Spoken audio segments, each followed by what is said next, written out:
மத்திய பிரதேசத்துலேயும் ராஜஸ்தான்லேயும் சேர்த்து ஒரு 11 குழந்தைகள் இறந்துருக்குறாங்கங்க.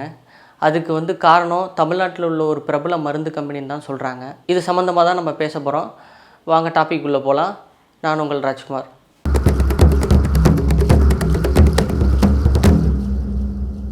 மத்திய பிரதேசத்தில் பார்த்திங்கன்னா ஒரு 9 குழந்தைகளும், ராஜஸ்தானில் ஒரு 2 குழந்தைகளும் சேர்த்து மொத்தம் 11 குழந்தைகள் இறந்துருக்குறாங்க.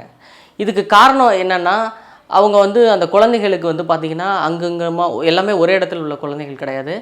ஒரு பரவலாக அங்கங்கே இருக்கிற குழந்தைகள். அவங்களுக்கு சாதாரண அந்த இருமல், சளி, ஜுரம், காய்ச்சல் மாதிரி உடம்பு முடியாமல் வந்திருக்கு. உடனே என்ன பண்ணுறாங்க, அந்த பேரண்ட்ஸ் எல்லாமே அங்கே உள்ள டாக்டர்ஸ்கிட்ட கொண்டு போகிறாங்க. அங்கே உள்ள டாக்டர்ஸ் எல்லாம் பரிசோதனை பண்ணிவிட்டு என்ன பண்ணுறாங்கன்னா, எப்பவும் எழுதுகிற மாதிரி நல்லா இப்போ நான் சொல்ல போகிறது எல்லாருமே ரொம்ப கவனமாக கேட்கணும். நான் சொல்ல போகிற பதிவு ரொம்ப முக்கியமானது.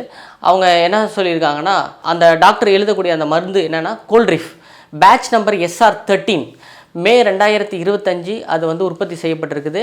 2027 வரை எக்ஸ்பைரி டேட் இருக்குது. இதுதான் இந்த 11 குழந்தைங்களோட இறப்புக்கு காரணங்கிறது சொல்ல வரேன். இதை நீங்கள் ரொம்ப கவனமாக இதை பதிவு பண்ணிக்கணும். இது இந்த மருந்து குடித்ததுனால தான் இந்த 11 குழந்தைங்களும் இறந்துருக்காங்க அப்படிங்கிறத கண்டுபிடிக்கிறாங்க. இதை உறுதிப்படுத்துறதுக்கு என்ன பண்ணுறாங்கன்னா, இந்த குழந்தைங்களோட உடற்கூறாய்வு பண்ணுறாங்க. அதாவது போஸ்ட்மார்ட்டம் பண்ணுறாங்க. அது பண்ணும்போது என்ன ஆகுனா, அந்த மருந்து உட்கொண்டதில் டை எத்திலீன் கிளைகால் அப்படிங்கிற ஒரு வேதிப்பொருள். அந்த வேதிப்பொருள் பார்த்திங்கன்னா பெயிண்ட் தயாரிக்கிறதுக்கும் இந்த மை தயாரிக்கிறதுக்கும் யூஸ் பண்ணுற அந்த பொருள் இந்த மருந்தில் கலந்துருக்கிறதுனால இதை உட்கொண்ட அந்த குழந்தைகளுடைய சிறுநீரக செயலிழப்பு ஏற்பட்டு யூரினரி இன்ஃபெக்ஷன் ஏற்பட்டு சிறுநீரகம் சுத்தமாக செயலிழந்து அந்த குழந்தைகள் எல்லாமே இறந்து போயிருக்காங்க. இது ஒரு ரொம்ப வேதனைக்குரிய ஒரு விஷயமாக தான் பார்க்குறோம் நம்ம. இது சரி, இந்த டைஎத்திலீன் கிளைகால் எப்படி இந்த மருந்துக்குள்ளே வந்துச்சு அப்படின்னு நம்ம பார்க்கும்போது, வேணுமே யாரும் ஒரு ஒரு வாரா இல்லை என்ன எதற்காக இது இது மாதிரி குழந்தைகளை கொல்லணும், இது மாதிரி பொதுமக்களை கொல்லணும் அப்படிங்கிறதுக்காக இது பண்ணாங்களா அப்படின்னு நம்ம பார்க்கும்போது, அதை சோதித்து பார்க்கும்போது இந்த மருந்து எங்கே தயாரித்தாங்க அப்படின்னு ஃபஸ்ட்டாக நம்ம கண்டுபிடிக்கும் போது, அங்கே உள்ள மத்திய பிரதேசத்தில் ராஜஸ்தானில் உள்ள மாசு கட்டுப்பாட்டு வாரியம் தினேஷ் மௌரியா தலைமையில் அவங்க என்ன பண்ணுறாங்கன்னா, அந்த மருந்து எங்கேருந்து வந்ததுங்கிறத கண்டுபிடிச்சி அது பார்த்திங்கன்னா தமிழ்நாட்டில் காஞ்சிபுரம் பக்கத்தில் ஸ்ரீபெரும்புத்தூர் சுங்குவார் சத்திரத்தில் உள்ள சீசன் ஃபார்மாங்கிற கம்பெனியில் தான் அது தயாரிக்கப்பட்டிருக்கு.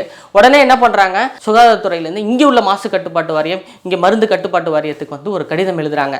இது இது மாதிரி இந்த 11 குழந்தைங்க மருந்து சாப்பிட்டு இறந்துட்டாங்க, இதில் டைஎத்திலீன் கிளைகால் கலந்துருக்கு, இதுக்கு அந்த மருந்து கம்பெனி உங்கள் கட்டுப்பாட்டு வாரியத்துக்கு இருக்கிறதுனால நான் உங்களுக்கு இந்த கடிதம் எழுதுகிறேன், இது சம்மந்தமாக நீங்கள் ஆராய்ச்சி பண்ணி எங்களுக்கு உடனடியாக தகவல் கொடுங்க அப்படின்னு சொல்லி இது பண்ணுறாங்க.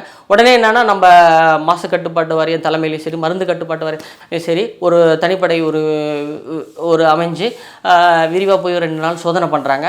அது டைஎத்திலீன் கிளைகால் அதில் கலந்துருக்கிறத உறுதிப்படுத்துகிறாங்க. சரி, அந்த டைஎத்திலீன் கிளைகால் எப்படி அதில் கலந்துச்சு, எதனால் அவங்க கலந்தாங்க அப்படின்னு அதை பார்க்கும்போது, சில மருத்துவர்கள் என்ன சொல்கிறாங்கன்னா, டைஎத்திலீன் கிளைகால் யாருமே வேணுமே சேர்க்கறதில்ல.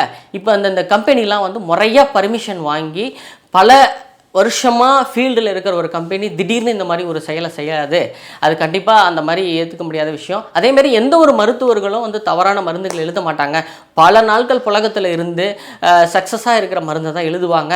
அந்த வகையில் இது எப்படி கலந்தது, இது எப்படி நாங்கள் மருத்துவர்கள்ட்ட போயிட்டு நாங்கள் அந்த மருத்துவர் எழுதி கொடுக்குற அந்த இதை நாங்கள் எப்படி வாங்கி பயம் இல்லாமல் சாப்பிட்றதுன்னு பொதுமக்கள் ஒரு கோரிக்கையை மருத்துவர்கள் முன்னாடியில் வைக்கும்போது, மருத்துவர்கள் என்ன சொல்கிறாங்கன்னா, குழந்தைங்களும் சரி, வயதில் முறிந்தவங்களும் சரி, அந்த மருந்தை மாத்திரைகளை உட்கொள்ள முடியாதவங்களை திடநிலையில் இருக்க மருந்தை உட்கொள்ள முடியாதவங்க திரவ நிலையில், அதாவது இந்த காஃப் சிரப் அந்த மாதிரி அந்த லிக்விட் ஐட்டமாக உட்கொள்வாங்க. அதுக்கு அந்த டாக்டர் அவங்களுக்காக அதை எழுதுவாங்க.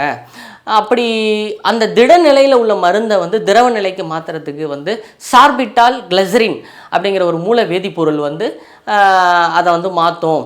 இந்த மாதிரி மாற்றும் போது அது கண்டாமினேட்டாக அதுவே ஆட்டோமேட்டிக்காக அந்த டைஎத்திலீன் கிளைகாலாக அது மாறிடுது, கண்டாமினேட்டாக மாறிடுது அப்படிங்கிற மாதிரி சொல்கிறாங்க. இது யாருமே வேணுமே பண்ணல அப்படிங்கிறாங்க. ஆனால் இதை எப்படி தடுக்கிறது, நாளைக்கு பொதுமக்கள் மத்தியில் ஒரு விழிப்புணர்வு ஏற்படணும்ல, இதை எப்படி தடுக்கணும் அப்படிங்கிற மாதிரி பார்க்கும்போது என்ன சொல்கிறாங்கன்னா, இது மருத்துவர்களை யாரும் குறை சொல்ல முடியாது, மருத்துவர்கள் காலங்காலமாக என்ன எழுதுகிறாங்களோ அதை மட்டும்தான் எழுதுவாங்க அப்படிங்கிற மாதிரி சொல்கிறாங்க. இதை எப்படி கண்டுபிடிக்கணும் அப்படிங்கிற மாதிரி இந்த மருந்து கம்பெனிகள், இந்த ஃபார்மாட்டிக்கல் கம்பெனி இருக்குல்ல, அவங்க இந்த ப்ரொடக்ஷன் பண்ணுறாங்களா, ப்ரொடக்ஷன் பண்ணிவிட்டு குவாலிட்டி செக்கிங்னு சொல்லிட்டு எந்த ஒரு கம்பெனியாக இருக்கட்டும், எந்த ஒரு ப்ரொடக்ஷன் கம்பெனியாக இருக்கட்டும், அது அந்த மருந்துகளை வந்து தயாரிச்சுட்டு ப்ரொடக்ஷன் அதை டிஸ்ட்ரிபியூஷன் வெளியில் போகும்போது அந்த பேக்கிங் ஆகி வெளியில் வரும். அப்போ வந்து அந்த குவாலிட்டி செக்கிங் பண்ணி அதில் வந்து என்னது தேவையில்லாத வேதிப்பொருட்கள் எதுவும் கலந்து உயிருக்கு கேடு விளைவிக்கக்கூடிய ஏதாவது வேதிப்பொருள் அதில் இருக்கா அப்படிங்கிறத அதை செக் பண்ணிவிட்டு முறைப்படி அதை வந்து டிஸ்ட்ரிபியூட் பண்ணணும். இதை வந்து இது வந்து ட்ரக்ஸ் இன்ஸ்பெக்டர் அந்த மாதிரியான தலைமை குழு அமைச்சு அவங்க முறையாக அதெல்லாம் செக் பண்ணி முறையானபடி இது வெளியில் டிஸ்ட்ரிபியூட் போகணும். அப்படி போனால் தான் வந்து நாட்டு மக்களுக்கு வந்து ஒரு பயம் இல்லாமல் இதை வாங்கி சாப்பிடுவாங்க. அதனால் அதை வந்து ஸ்ட்ரென்த் பண்ணணும், குவாலிட்டி செக்கிங்கை ஸ்ட்ரென்த் பண்ணணும். இந்த ட்ரக்ஸ் இன்ஸ்பெக்டரை வந்து அவங்கெல்லாம் வந்து ஒரு ப்ராப்பராக செயல்பட்டு இதை வந்து ஒரு துரிதப்படுத்தி இது பொதுமக்களுக்கு ஒரு விழிப்புணர்வு மாதிரி இந்த மாதிரி மருந்துகளை உட்கொண்டால் எந்த தீய விளைவுகளும் வராது அப்படிங்கிற மாதிரி மக்கள் மத்தியில் ஒரு விழிப்புணர்வு கொண்டு வரணும் அப்படிங்கிற மாதிரி சொல்லியிருக்காங்க. இது மாதிரி குவாலிட்டி செக்கிங் இந்த மாதிரி சில தவறுகள்னால இந்த மாதிரி சில இழப்புகள் ஏற்பட்டுது. இது மாதிரி ஆப்பிரிக்காவில் கானாங்கிற ஒரு நாட்டில் வந்து இது மாதிரி நிறைய குழந்தைகள் தமிழ்நாட்டிலேருந்து கண்டுபிடிச்ச இல்லை மருந்துகளால் இறந்ததெல்லாம் பார்த்தோம். நம்ம ஏற்கனவே நிறைய விஷயங்கள் கேள்விப்பட்டிருக்கோம். ஏற்கனவே நிறைய விஷயங்கள் கேள்விப்பட்டிருக்கோம்.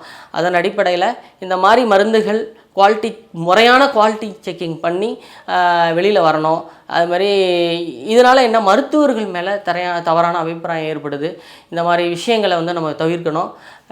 என்ன மக்களே, நண்பர்களே, நான் பேசுனது வந்து கரெக்டாக இருந்துச்சா என்னன்னு பாருங்கள். நண்பர்களே, டாப்பிக்கை பற்றி நீங்கள் என்ன சொல்யூஷன் சொல்ல விரும்புகிறீங்க அப்படிங்கிறத கமெண்டில் சொல்லுங்கள். முடிந்தால் சப்ஸ்கிரைப் பண்ணுங்கள். மறுபடியும் உங்களை சந்திக்கும் வரை விடைபெறுவது நான் உங்கள் ராஜ்குமார். இது பழைய ரூட்டு புது டென்ட்டு.